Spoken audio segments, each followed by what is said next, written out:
Hello viewers, कैसे हैं आप सब। मैं उम्मीद करता हूं कि आप सब बिल्कुल ठीक होंगे। आज हम देखने वाले हैं बैराग ड्रामे की 91 एपिसोड। वीडियो में आगे बढ़ने से पहले आपसे ये गुजारिश है कि वीडियो को लाइक, चैनल को सब्सक्राइब और बेल के आइकन को ऑल पे ज़रूर कर दें ताकि मेरी वीडियो आप तक सबसे पहले पहुँच सके। एपिसोड के शुरुआत में हमें दिखाया जाता है कि फ़ाखरा आंटी रात को अपने कमरे में बैठी होती हैं और वो अपनी नौकरानी को कहती हैं कि मुझे आफ़ान को बुला दो। तो नौकरानी जब आफ़ान के कमरे में आती है तो आफ़ान को बुलाती है और आफ़ान परेशान हो जाता है कि अम्मी की तबीयत तो ठीक है, वो अचानक से इस वक्त कैसे बुला सकती है मुझे। अफ़ान के कहने का मतलब ये था कि अभी तो बहुत देर हो चुकी थी और अम्मी जान के सोने का टाइम हो चुका था, लेकिन उन्होंने मुझे बुलाया तो मैं ज़रूर आना चाहूँगा। तो अफ़ान एनी को कहकर चला जाता है कि मैं 5 मिनट में आ रहा हूँ, मुझे अम्मी जान बुला रही हैं अपने कमरे में, यानी फ़ाखरा आंटी उन्हें बुला रही थी अपने कमरे में। तो जैसे ही अफ़ान कमरे में जाता है तो फ़ाखरा आंटी को सलाम करता है पहले तो, फिर बोलता है कि अम्मी जान आपकी तबीयत तो ठीक है, आपने इस वक्त मुझे याद किया। तो जब नौकरानी ने मुझे आकर बताया कि अम्मी जान बुला रही हैं तो मैं परेशान हो गया। मैं समझा कि आपको किसी चीज़ की ज़रूरत ना हो। तो बताइए अम्मी जान आपकी तबीयत कैसी है और आपने मुझे कैसे याद किया। तो फ़ाखरा आंटी बोलती हैं कि बेटा मैंने तुम्हारे साथ नाइंसाफ़ी की है।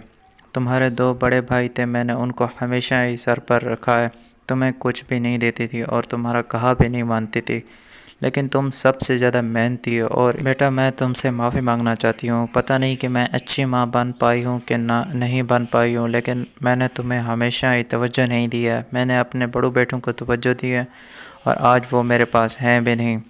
तो आज देखो तुमने इतने बड़े ऑफिस को संभाला हुआ है, तुमने घर को संभाला हुआ है, तुमने मुझे संभाला हुआ है, अपने बीवी बच्चों को सब कुछ संभाला हुआ है और बेहतरीन तरीके से संभाला हुआ है। मैं फिर से तुम्हारे माफ़ी मांगना चाहती हूँ। अफ़ान बोलता है कि अम्मी जान ऐसा बोलकर मुझे शर्मिंदा मत करें। मैं इस घर का छोटा बेटा हूँ बेशक, लेकिन मैं अपनी ज़िम्मेदारियों से कभी नहीं कतराता। मैंने पहले भी अपनी सारी ज़िम्मेदारी मैं खुद ही करता था और आज भी कर रहा हूँ। मुझे बस आपकी दुआ चाहिए और आपका सहारा चाहिए। मैं हमेशा से कामयाब बिजनेसमैन था और आज भी हूँ और अपनी बीवी के लिए कामयाब आदमी और अपनी माँ के लिए कामयाब बेटा हूँ और हमेशा से ही रहूँगा। तो फ़ाखरा आंटी इसके बाद बोलती हैं कि बेटा मैंने तुमसे एक अहम बात करनी थी। मैंने ये करनी थी कि एमा और दुर्दाना आंटी का क्या करना है। वो इस घर में मज़ीद ही मसाइल पैदा कर रही हैं। वो हर बात में अपना मतलब निकालती हैं, हर बात में कहती हैं कि हम इस घर की मालकिन हैं, मुझे कुछ ना कुछ करना ही होगा, इनको दूसरी जगह पर शिफ्ट करो, इस घर से निकाल दो। बेटा जब मैंने होश के नाखून लिए हैं तो मुझे सब कुछ शीशे की तरह नज़र आ रहा है कि कौन नाइंसाफ़ी कर रहा है और कौन इंसाफ कर रहा है, कौन मसाइल पैदा कर रहा है और कौन उस मसाइल को सब कुछ सॉल्व कर रहा है। बेटा तुम एक काम करो, इनके नाम पर जो शहरियार ने प्रॉपर्टी इनके नाम की थी, बस वहीं पे अपार्टमेंट इनको दिला दो और वो वहीं पे रहेंगी आज के बाद। उनको जो कुछ भी ज़रूरत होगा मैं यहाँ से भेज दूँगी, उनकी यहाँ पे रहने की कोई ज़रूरत नहीं है। अगर जितने दिन वो यहीं पे रहेंगी उतने ज़्यादा मसाइल पैदा करती जाएंगी और मुझे ये बिल्कुल भी मंजूर नहीं है कि मेरे हंसते बसते घर को ये दोबारा से तबाह कर दें। अम्मी जान आप बिल्कुल भी टेंशन न लें, मैं उनको दोनों को संभाल लूँगा और उनको समझाऊँगा कि आप इस तरह ना करें। आपके इस तरह करने में क्या फ़ायदा है। आपको अगर कुछ चाहिए तो आप मुझे बता दें। आपको इस घर से अलहदा करना है तो मैं अलहदा कर दूँगा। अगर ऑफ़िस में आपको काम करना है तो वो भी एमा कर ही रही है।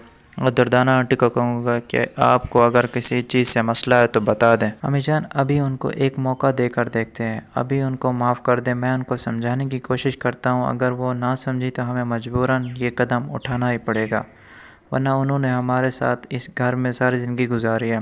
वो ऐसा कैसे कर सकती है। मुझे पता है वो ऐसा कर रही हैं, लेकिन ये बहुत ही गलत है।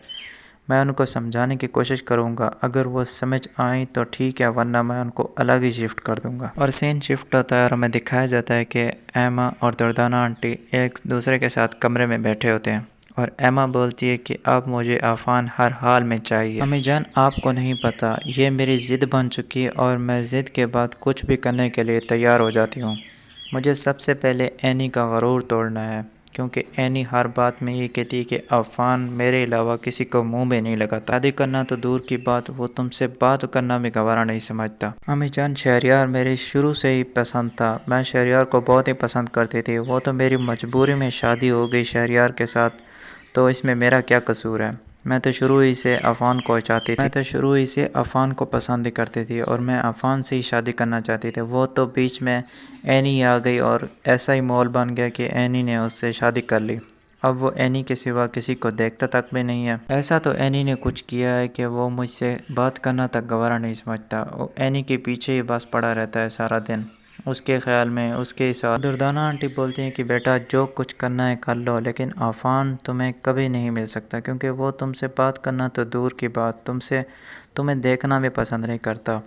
وہ تو صرف اینی کا ہے اور اینی کا ہی ہمیشہ رہے گا۔ وہ تو شہریار تھا جس میں اتنی زیادہ کمیاں تھیں، خامیاں تھیں، لیکن ہم نے انہیں بہت ہی ٹارچر کیا، ہم نے انہیں بلیک میل کیا، تو وہ باتوں میں آ گیا۔ لیکن یہ عفان ہے، عفان بہت ہی سمجھدار ہے اور وہ اینی کے علاوہ کسی کو بھی نہیں دیکھتا اور نہ ہی کسی سے شادی کرے گا۔ ایما بولتی ہے کہ امی جان پہلے تو آپ ایسے نہیں تھی، آپ ہر بات پر ضد کر لیتی تھیں اور جس بات پر ضد کر لیتی تھیں آپ اسے حاصل کر کے ہی رہتی تھیں۔ آج آپ کو کیا ہو گیا ہے؟ لیکن میں عفان کو نہیں چھوڑنے والی، میں عفان سے ہی شادی کروں گی اور اسی گھر میں رہوں گی اور اس گھر کی مالکن بن کے ہی رہوں گی۔ تو دردانہ آنٹی بولتی ہے کہ پہلے کچھ حالات اور تھے، اب حالات اور ہیں، اب حالات بہت زیادہ تبدیل ہو چکے ہیں، اور امی جان جو کہ فاخرہ آنٹی ہیں وہ بھی میری ایک بات بھی نہیں سنتی، جو پہلے ہر بات میری مانتی تھیں۔ اب انہیں جو بھی بات کرنے لگو تو وہ بیچ میں ڈانٹ دیتی ہیں اور مجھے گھر سے نکلنے کے طعنے دے دیتی ہیں۔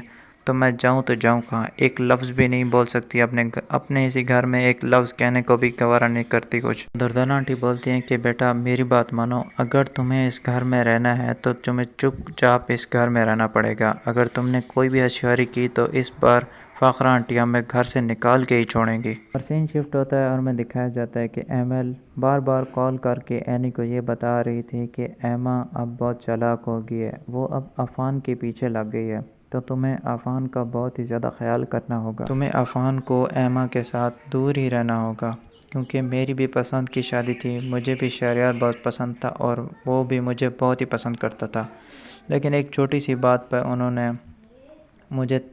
مجھے گھر سے نکال دیا اور ایما کو ہی اپنا لیا۔ ایما بہت ہی چالاک لڑکی ہے، میں پہلے بتا رہی ہوں، ایما سے اس کو دور ہو، عفان تمہارا آخری سہارا ہے اور تمہارے بیٹے عمر کا بھی۔ تو اینی بولتی ہے کہ ایمل تمہارا بہت بہت شکریہ، لیکن میں اس بات کا بہت ہی زیادہ خیال رکھوں گی اور میں عفان کو ایما سے دور ہی رہنے دوں گی۔ شام ہوتی ہے، آفس کی چھٹی ہوتی ہے تو عفان سیدھا گھر ہی آتا ہے۔ گھر آنے کے بعد وہ اینی کو دیکھتا ہے کہ اینی کہیں پر نظر ہی نہیں آ رہی ہوتی، تو وہ سیدھا جاتا ہے پینٹنگ والے کمرے میں، تو وہیں پہ نظر آتی ہے کہ اینی اپنی پینٹنگ بنا رہی ہوتی ہے۔ تو عفان بولتا ہے کہ شکر ہے خدا کا کہ تم نے اپنے گھر کے معاملات میں سے کچھ وقت نکال کر اپنی پینٹنگ کو بھی دے دیا ہے۔ عفان بولتا ہے کہ آج کل کچھ دن اچھے ہی چل رہے ہیں، کیونکہ میری بیوی میرا ہر کہا مان رہی ہے، ہر بات پہ ہاں کر رہی ہے اور ہر کہا مان رہی ہے۔ تو اینی بولتی ہے کہ میں نے آپ کی کون سی بات پہ نہ کیا ہے، آپ نے جو بھی بولا ہے کہ میں نے ہاں کیا ہے، اور آپ نے جو بھی کہا ہے میں نے بات مان لی ہے۔ تو اینی بولتی ہے کہ آپ جب بھی مجھ سے ملتے ہیں مجھے ہمیشہ تنگ ہی کرتے ہیں آپ۔ تو اینی بولتی ہے کہ عفان مجھے تم سے ایک ضروری بات کرنی ہے۔ تو عفان اسے اگنور کرتے ہوئے کہتا ہے کہ میرے کپڑے نکالو، میں ابھی فریش ہو کے آ رہا ہوں۔ تو یہ تھا آج کا ایپیسوڈ، ملتے ہیں نیکسٹ ایپیسوڈ میں، تب تک کے لیے اللہ حافظ۔